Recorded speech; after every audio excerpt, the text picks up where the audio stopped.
ওম শান্তি। ওম নমঃ শিবায়। আজকে আবারও কিছু প্রশ্নের উত্তর নিয়ে হাজির হয়েছি। প্রথম প্রশ্ন হল, আত্মা নিরাকার নাকি জ্যোতিবিন্দু? দ্বিতীয় প্রশ্ন হল, মুরলিতে বলা হয়ে থাকে বাবার দাড়ির মান রাখো। যেহেতু বাবা বিন্দু, তাহলে এই কথার মানে কি? এবার আমরা জেনে নেব বাবা নিরাকার নাকি জ্যোতিবিন্দু। মুরলিতে দুটো শব্দকেই আমরা পেয়ে থাকি, দুটো নয় অনেকগুলো শব্দকে পেয়ে থাকি। কখনো বলা হচ্ছে নিরাকার, কখনো বলা হচ্ছে বিন্দু, কখনো বা বিন্দি, কখনো জ্যোতি, কখনো শ্যামা, কখনো বিচিত্র। মানে বিভিন্ন শব্দ বিভিন্ন সময়ে ব্যবহার করা হয়েছে এই মুরলির ভেতরে। এবার প্রশ্ন ওঠে, বাবা তাহলে কি? সঠিক কোন রূপে আমরা বাবাকে স্মরণ করব? এক্ষেত্রে দেখতে গেলে সবগুলোই ঠিক। যেহেতু বাবার কোনো শরীরের আকার নেই, তাই বাবাকে বলা হয় নিরাকার। কিন্তু কিছু তো একটা আকার রয়েছে। শাস্ত্রে বলে থাকে ভগবান হল নাম রূপের ঊর্ধ্বে। এই কথাটা ভুল, কারণ ভগবানের নামও রয়েছে আমরা জানি শিব, আর রূপও রয়েছে। যে পুরো ব্রহ্মাণ্ডের সৃষ্টিকর্তা, তার কোনো রূপ থাকবে না তা তো হতে পারে না, কিছু তো আছে। হ্যাঁ, আমাদের মতো শরীর নেই বটে, কিন্তু কিছু তো একটা রূপ রয়েছে। তো সেই রূপকেই বিভিন্নভাবে বিভিন্ন সময়তে বোঝানোর চেষ্টা করা হয়েছে মাত্র।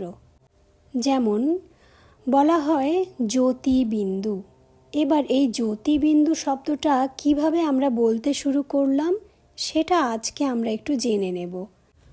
একদম আদিতে, মানে যখন ব্রহ্মা বাবার সময়কাল, সেই সময়তে ব্রহ্মা বাবার তো সাক্ষাৎকার হয়েছিল।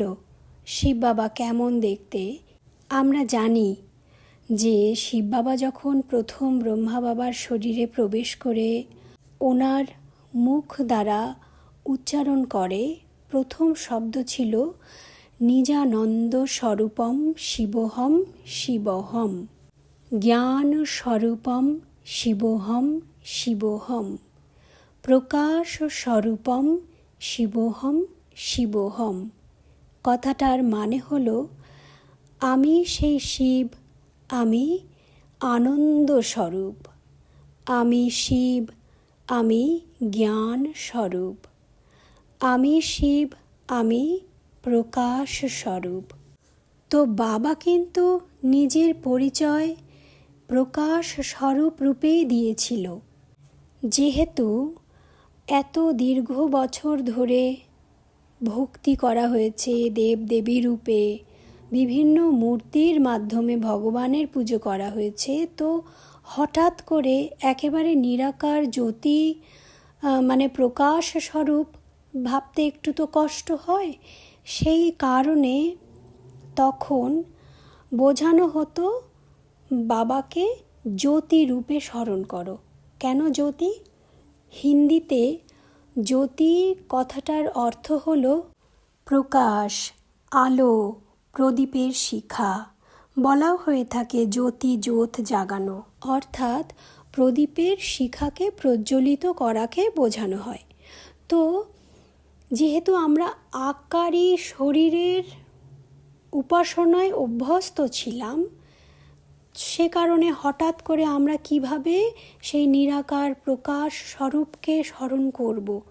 তাই মনকে একাগ্র করানোর জন্য প্রদীপের শিখার উদাহরণ দিয়ে বলা হতো যে জ্যোতি হিসাবে ভগবানকে স্মরণ করো, কারণ ওইভাবে জ্যোতি সামনে রেখে মনকে একাগ্র করার প্রচেষ্টা করা হতো তখন। এবং প্রদীপের শিখা জ্বললে তা যেমন একটা সুন্দর লাগে, ভীষণ একটা আকর্ষণ থাকে ওই জ্যোতির ভেতরে, এবং তার রঙটাও খুব সুন্দর। তো ভগবান যেহেতু প্রকাশ, বুঝতে সুবিধা হয় যে হ্যাঁ এরকম কিছু একটা আলোর মতো হবে। তো এই কারণে জ্যোতিকে কিন্তু বারবার মুরলিতে বোঝানো হয়েছে। এরপর আসে বিন্দু। বিন্দু কিভাবে আসলো? আমরা আত্মাকে বোঝাতে গিয়ে কোথায় বোঝাই? দুই ভুরুর মাঝখানে কপালে, তো যেখানে আমরা তিলক দিই, টিপ পরি। হিন্দিতে টিপকে বলা হয় বিন্দি। এবার আত্মাকে বোঝাতে গেলে তো কিছু শব্দ তো দরকার। তো সেই কারণে তখন কিন্তু বোঝানো হতো যে আত্মা কেমন না বিন্দির সমান। বিন্দি যেহেতু কপালের মাঝখানে দেওয়া হয়, তো ওটা বোঝাতে গিয়ে তখন বিন্দি শব্দটাকে ব্যবহার করা শুরু হয়েছে। এরপরেও কথা আসে যে বলা হয় অতি সূক্ষ্ম বিন্দু। তার মানে কি? হিন্দিতে সূক্ষ্ম কথাটা ব্যবহার হয় যে জিনিস আমরা চোখে দেখতে পারি না, তবে সেটা রয়েছে, তাকে তখন সূক্ষ্ম বলা হয়। তাই জন্যই তো বলা হয় না সূক্ষ্মবতন। সূক্ষ্মবতন কি আমরা চোখে দেখতে পাই? সূক্ষ্ম শরীরটাও চোখে দেখতে পাই না। তেমনি সূক্ষ্ম জ্যোতি বিন্দু। এই সবই হলো আমাদের নিজের বোঝার জন্য। কারণ বাবাকে স্মরণ করতে গেলে আমাদের কিছু তো একটা রূপ দরকার। তো সেই রূপটা এক একজন এক একভাবে স্মরণ করতে পারে, কোনো ক্ষতি নেই তাতে। যেমন প্রথম দিকে বলা হয়, এগুলো আমাদের হিস্ট্রিতে রয়েছে, আমরা ব্রহ্মাকুমারীর ওয়েবসাইটে গেলেও এগুলো আমরা জানতে পারবো যে প্রথম দিকে অনেক একদম শুরুতে তখন শিব বাবাকে বোঝানো হতো কেমন করে ইয়াদ করতে হবে, স্মরণ করতে হবে। কি বাবা হলো আঙ্গুঠা ছাপের সমান, মানে বুড়ো আঙ্গুল দিয়ে আমরা আঙ্গুঠা ছাপ দিই না, তো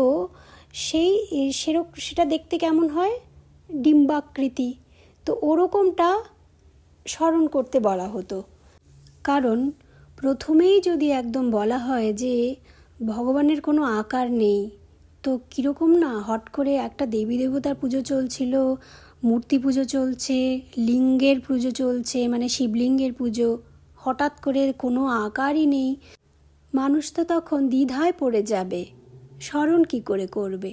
সেই কারণে বিভিন্ন সময় বিভিন্নভাবে বোঝানো হয়েছে যে এরকমভাবে স্মরণ করো। মানে মূর্তি থেকে তো আমরা মনকে সরাতে পেরেছি। আর আমরা যদি বিভিন্ন ধর্মগ্রন্থকেও দেখি তাহলেও জানবো যে প্রত্যেকটা ধর্মগ্রন্থেও কিন্তু ভগবানকে সেই প্রকাশ রূপেই বলা হয়ে থাকে। এবার প্রকাশ শক্তিকে আমরা কি আকার দিতে পারি, তার তো কোনো নির্দিষ্ট আকার দেওয়া ওভাবে সম্ভব নয়। তো সেই কারণে ভগবানকে বিচিত্রও বলা হয়। তবে হ্যাঁ, আত্মার প্র্যাকটিসের জন্য কিন্তু বিন্দুরূপ খুব সুন্দর। কারণ মনোসংযোগ করতে গেলে, মনকে একাগ্র করতে গেলে ওই একটা বিন্দু পয়েন্টে যদি আমরা টিকতে পারি, সেখানে কিন্তু আমাদের স্থিতি অনেক উপরে উঠে যায়। এভাবেও বাবা অনেকবার প্র্যাকটিস করতে বলেছে। মুরলিতে বলা হয় আত্মা হলো উজ্জ্বল নক্ষত্রের সমান। এবার দুই ভুরুর মাঝখানে যখন আমরা নিজেকে সেই প্রকাশ পুঞ্জরূপে দেখি, তখন সেটা তো উজ্জ্বল নক্ষত্রের মতোই লাগে। বলা হয় যেমন পিতা তেমনি তার সন্তান, মানে বাবাও যেমন আমরাও তেমনই দেখতে। তাই আমরা বাবাকে উজ্জ্বল নক্ষত্র রূপে স্মরণ করে থাকি। যে কোনো রূপেরই উৎস কি?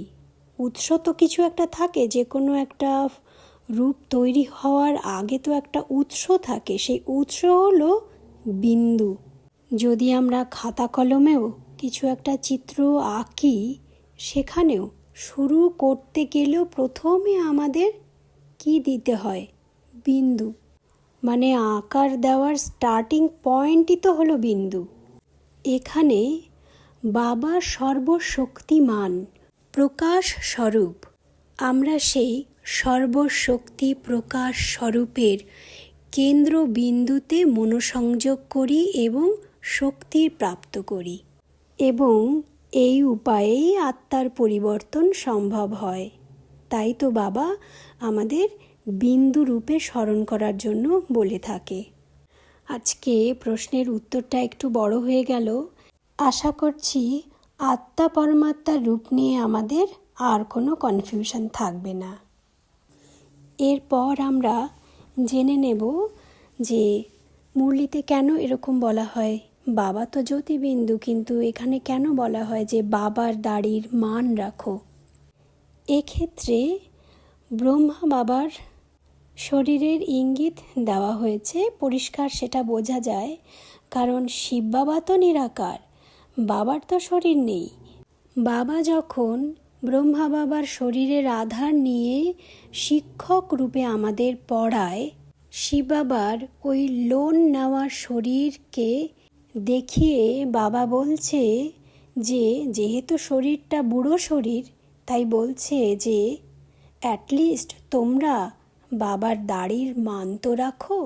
মানে আমরা বয়স্কদের সম্মান দিয়ে চলি না, তারা যদি কিছু বলে তখন আমরা বলি না যে বয়স্ক মানুষদের কথা অবজ্ঞা করতে নেই, উপেক্ষা করতে নেই, মেনে চলতে হয়। তো সেখানে ওইগুলোই বোঝাতে গিয়ে বাবা এরকমভাবে বলেছে। এর আরও একটা মানেও রয়েছে, যেমন শিক্ষক যখন শিক্ষা দিচ্ছে, তো সেখানে যারা আমরা শিক্ষা পাচ্ছি, আমরা যদি আমাদের কার্য ব্যবহার উল্টো কিছু করি, তখন কার বদনাম হবে? যে দেখো যে শিক্ষা দিয়েছে, কীরকম শিক্ষা দিয়েছে। তাই বাবা বলছে যে বাবার মান সম্মানের তো খেয়াল রাখো, যে ভগবান স্বয়ং তোমাদের টিচার পড়াচ্ছে আর তোমরা এরকম চালচলন চলছো, লোকে কি বলবে?